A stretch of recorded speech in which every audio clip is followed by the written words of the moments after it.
Hello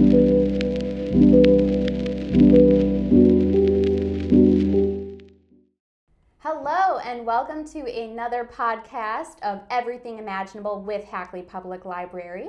I am Mallory Metzger, the Community Engagement Coordinator, and we have Christina and Mallory, the Outreach Programming Librarian. Now it's been a hot minute since we've been here, so thanks for coming back. And today we have something new. We're revealing a new segment. It's called Book Club Rewind. And this is when Mallory and I get to read fun books from our past and sort of rehash them with adult eyes. Yeah, and it's really interesting, I have to say, to read books, whether we read them as kids or not, because there are some books that we'll be reading and talking about that I have read, and Christina hasn't, and vice versa. There are some that she's read that I haven't. But even just reading a book that was, written years ago, intended for, a younger audience, it is kind of mind-blowing to see it from adult eyes through different perspectives. So definitely an interesting topic to cover. So the very first book, I got to pick it, and it was something that I was thinking about for a while. I absolutely loved the Sweet Valley High series when I was a kid. I was probably a little young to be reading it, but I always did that. When I was in elementary school, I was reading books about middle schoolers. When I was in middle school, I was reading about high schoolers, and high schoolers are sense. Older books. Yeah. So I was probably in middle school when I read these books, and so I picked the very first one. I figured, if we're going to start, why not pick the first book in a series? Makes sense. This was with the thought process that we were going to continue on with the series. Spoiler alert, I don't think either of us want to do that. Yeah, not really. I will say, I went into this with a completely clean slate because I had never read this book. I had never read anything in the series. I had heard about the Sweet Valley High twins, and I've seen the artwork on the book covers, which is beautiful. It's very nice. I love the art. We'll put some pictures of that in here. Right. But and I've always heard it as such a popular series. Like, I've heard about it for years. For whatever reason, I just never read it. But I will say, literally in the first page, in the first sentence, it was kind of like, whoa. It's a little off-putting immediately when you're reading it from a modern lens. Yeah. So for anyone out there who doesn't know, the Sweet Valley series follows the Wakefield twins, Elizabeth and Jessica, and they're described as being beautiful. Blonde hair, blue eyes, heart-shaped faces, perfect size 6 figures. Yeah. They bring that up a lot. Right. They talk about size and kind of, superficial beauty, and and they're seen as, quote, the all-American sweethearts. Yes, the ideal. Situation. Yes. So immediately you're just kind of like, uh-oh. Yeah. Well, and when this book opens, this is how they introduce the characters. I believe it's Jessica is looking in the mirror, and she's immediately picking her appearance apart. Yeah. She's talking about how, fat she is or how ugly she is. Meanwhile, the author is describing her as beautiful. So there's this, immediately you're thrown into this, body image thing, and it's just oh no. I feel like for even adults, but for younger audiences, reading something like that, you can only imagine the type of mental picture that it puts in their mind of, oh, so what is beautiful? Oh, what do I need to look like? Oh, I don't look like how these twins are being described. Does that mean I'm not beautiful? And then them themselves, or Jessica, the character Jessica, talking about how she doesn't think she's beautiful. It really could create a lot of confusion for, tweens and teens and adolescents reading these stories. And so, yeah, it was immediately kind of like, whoa, what is this going to be? What are we jumping into here? But another thing to keep in mind with these twins, even though they are, identical twins, they look alike, their personalities are polar opposite. Yes. Elizabeth, she's kind of a calmer personality. She's sweet. She is genuinely kind-hearted, organized. And Jessica is very superficial, very catty. Wild child to the max. Self-centered, which is interesting considering she starts the book being like, oh, I'm so ugly. But really, as you read on, she doesn't believe that. Yes, I think it's almost kind of a ploy to look for compliments and look for that self-validation, something that Elizabeth didn't necessarily need, but Jessica definitely looks for throughout the whole story. But I think another thing that was kind of wild to me is the subject matter and the topics that happened in this book, especially happening to teens in high school. I mean, just to kind of jump around a little bit, there was a point when Jessica goes on a date with a bad boy, Rick. Yeah, who just picks her up off the street, basically. Yes, just picks her up off the street. They don't really have any type of connection. No. Other than that, it was just, hey, do you want to get in my car and go with me? And she's like, sure. And he doesn't even know her name. No. He calls her Heaven. Yeah, which is weird. And she gets in his car. Yeah, just nonchalantly. And they end up going to a bar, like a restaurant bar. Yep. And there is a fight that ensues, and the cops are called. So already bad news because she's in high school. You know, and so that's not a good scenario to be in. And she's with this bad boy who's known around town for his antics. But what's even worse, this is where, you know, so I really did not enjoy the character of Jessica at all. But this is one of the many reasons why not. She does not want to say who she is, so she says that she's her twin sister, Elizabeth. Yeah, I think the police officer thinks she's Elizabeth, and she doesn't correct him. That's right. Which is just as bad. Just as bad, you know. The author tries to like smooth it over by, you know, she's so traumatized by this fight and by the advances that Rick was making against her that she just didn't even think to correct him. Right. Yeah, except as the book goes on, the whole school is now talking about how Elizabeth made this terrible decision and went to this bar with this bad boy that everyone knows about. Everyone's treating her sister poorly now, including the boy that Elizabeth has a crush on. His name is Todd. Who's a very nice guy. He's like captain of the basketball team. So Jessica also likes him, of course. So he like calls earlier in the book, wants to talk to Elizabeth. Jessica just flat out tells him she's like not home, even though she is. Yeah. So like that's the kind of character that Jessica's being portrayed as. Yeah. And then she just lets the whole school think that Elizabeth did this terrible thing. Yeah. And doesn't, you know, in my opinion, doesn't really feel remorseful about it. I'm trying to remember when she told Elizabeth. I think it was towards... I think she gets caught in it. Like I don't think she ever comes clean about it. I think Elizabeth figures it out. Yeah. Because Elizabeth is very, you know, smart. And I mean, obviously she didn't do it. Who looks just like her, her sister. Put two and two together. Yeah. So I think Elizabeth confronts her and she's like, oh, Jessie, why would you let them say this about me? And then Jessica, of course, bursts into tears. Yeah.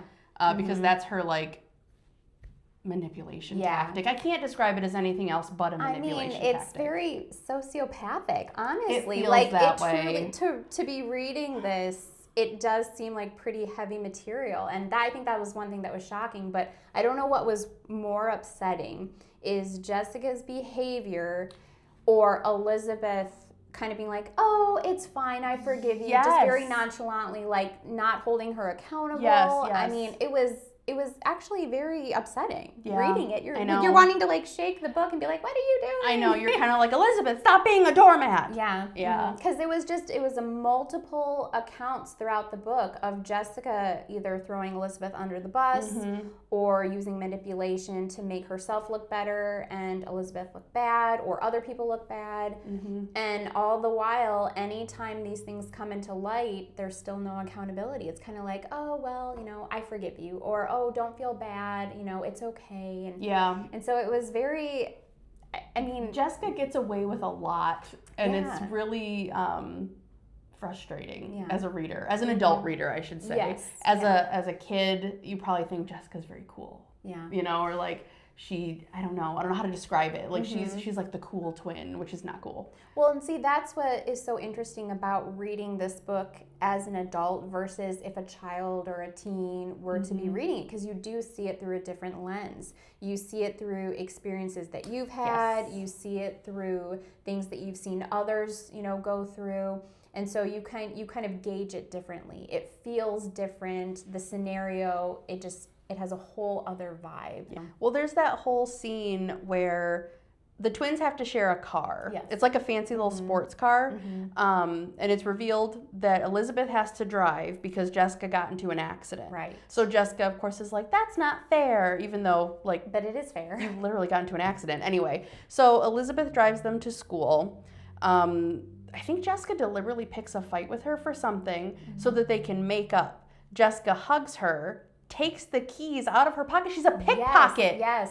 She pickpocketed her sister and then drove the car somewhere. I don't remember where she drove it to or what she was doing. Yeah. Oh, and then leaves Elizabeth at school. Yeah, and I think actually she leaves with Todd. Yes. Who, again, remember, is the love interest of Elizabeth. Because both Elizabeth and Todd like each other, but they just don't really have that communication to share with each other how they feel. Yes. And through that unfortunate scenario, Jessica uses manipulation to kind of get Todd, you know, in her, quote, good graces for a little while. Yes. And Elizabeth just kind of thinks, oh, well, of course Todd likes Jessica more because she's better or whatnot. And it's just, it's completely infuriating. Yeah, it's really difficult to read. So, okay, we've said a lot of bad things. Is there anything about the book that we did like?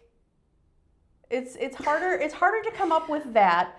I think for me, since I did read the books as a kid, I do have a little bit of like nostalgia goggles. Right. So it's like the vibe of the book. You've got like this high school setting with like each book is a different story. Yeah. Obviously, like it's own, a series. Yeah, like in case story in a longer series. Right.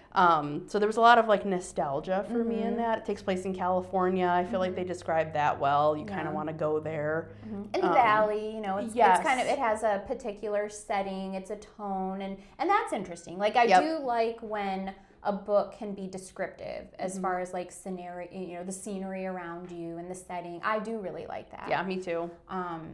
As far as the characters, I have to be honest, I mean, Elizabeth, I think, is a genuine character, but I just also was really disappointed and I think frustrated. That's probably the better word. Yeah. Frustrated with how many free passes that she gave to her sister. Yeah. And so it was actually a very frustrating read, to be honest. It was hard to get through it. Yeah. I remember stopping a couple times and like coming out and my husband would be like, did you finish your book? And I'm like, not yet. Because like I needed a break from it because I was so frustrated by what was happening. Yeah. Well, it's interesting. I will say, actually, I think I read it pretty quickly. You did. Because, you finished it before I did. Yeah. Well, and I was kind of surprised because I'm like, oh, we'll see if I can get into it. I think the whole like, what kind of helped keep me going with it. It propelled you through it. Like, I was like, what? Certainly she's not going to keep getting away with this behavior. And like, what crazy is going to happen next? So. And I mean, to be fair, Jessica doesn't get away with it. In the end, Elizabeth gets her revenge. Yeah. If you can even call it that. Yeah. Her revenge, spoiler alert, by the way. Spoiler. Her revenge is that she lets Jessica borrow some very particular outfit of hers. So then when they get to school, everyone thinks that Jessica is Elizabeth. And then something is revealed in the book that Elizabeth is like the editor of something for a paper that was supposed to be a secret. It's supposed to be a secret. If that identity is outed, that person gets thrown in the pool. Into the pool. So everyone thinking that Elizabeth is Jessica and Jessica's Elizabeth, they throw Jessica in the pool. Yeah. And you know, that's enough to get back at her for almost ruining her sister's reputation. Yeah, somehow they're supposedly even at that point. Well, and it's Elizabeth's clothes that got thrown into the pool. Yeah, so her clothes are ruined. Her clothes are ruined. See, that's not even good revenge. No. I mean, I don't know what I would recommend, but still. Yeah, I would have to think about it, but I could think of something, I think, a little better Maybe than like that. therapy? Yes. Maybe Jessica needs therapy. Yes. I'll pay for some sessions for therapy for you to become a better person.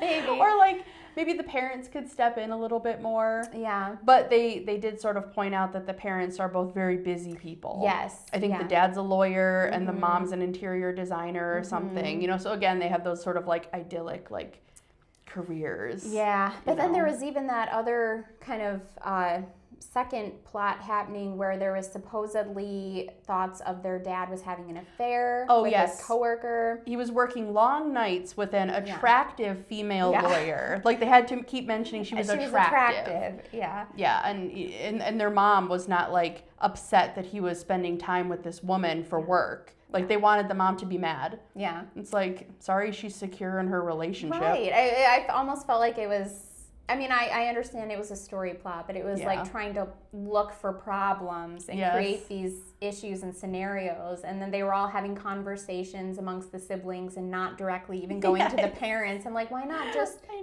something? You know, just bring it out. That way you can have a conversation. And then toward the end of the book, they have this woman at their house. They're going to have like a dinner. And the dad's like, we have something to tell you. You know, he tells the kids that, you know, we're going to share some news. And all the kids are like, oh my gosh, this is it. Like, this is where they reveal that they've been having an affair. And our parents are getting a divorce. Meanwhile, the mom is also there. Right. Like hosting. Yes. And then they sit down and the reveal is that this woman, this attractive female lawyer, has been made partner at the law firm. So it ended up being nothing at all, and everyone's like, oh, okay, good. But it was so interesting too, because there was like throughout the book these hints and this build up, and then suddenly like, oh yeah, it was nothing. Oh, okay. Yeah. You know, and then out of sight, out of mind. And also, like, why on earth would the father bring this woman whom they don't know to their house to announce that she's been made partner? They don't know her. Right, exactly. Like, why do they care? I know. They don't. It seemed like a secondary storyline that wasn't necessary. It also kind of felt like it wasn't fully developed. Exactly. And they were like, oh shoot, we built this whole thing up, we have to wrap it up, we'll just bring her to the house. Yeah. So, I mean, for me personally, just the whole writing of it all, honestly, I didn't think was great. I'm not a writer. I'm not saying I could do better, but for as popular as the series was or is or, you know, has been, I didn't think it was that great. Yeah, I don't know if this series is still popular or not, because it took a little bit of effort to get us copies. True. We did have to go through Mel, the Michigan E-Library, to get a copy, and then when we did get our hands on a couple of copies, they were kind of beat up. Yeah. Because they're old books. They're from like maybe the late 70s, early 80s. Yeah, I think early 80s maybe. Yep. So that's something else to keep in mind, the era in which the books were written. Right. Yes. You know, so like life was different then. You know, if a book about twins was written now, I think it would be very different. Yeah, agree. So. And I think, you know, terminology would be different. Yes. The handling of situations would be different. And again, that just shows the age of the book. It shows how times change. Things are communicated differently. So yeah, there's always that to consider. Yeah. So I am kind of curious if these books are still popular. Yeah, interesting. Do you, I guess that's a great question. Yeah.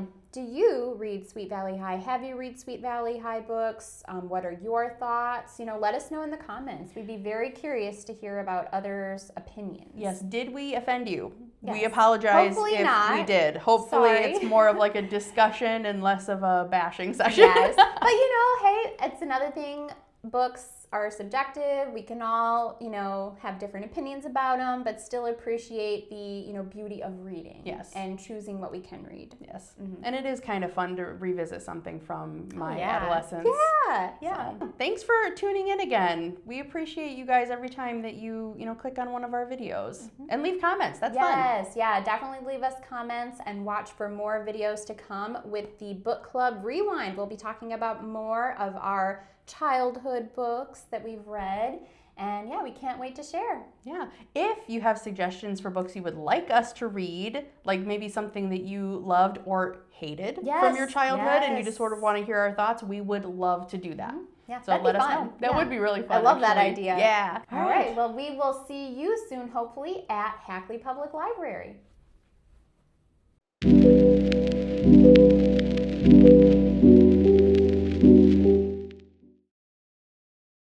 We're gonna melt in here. I know. We shut the window, we turn off all the fans, turn on the light, we're like, ugh.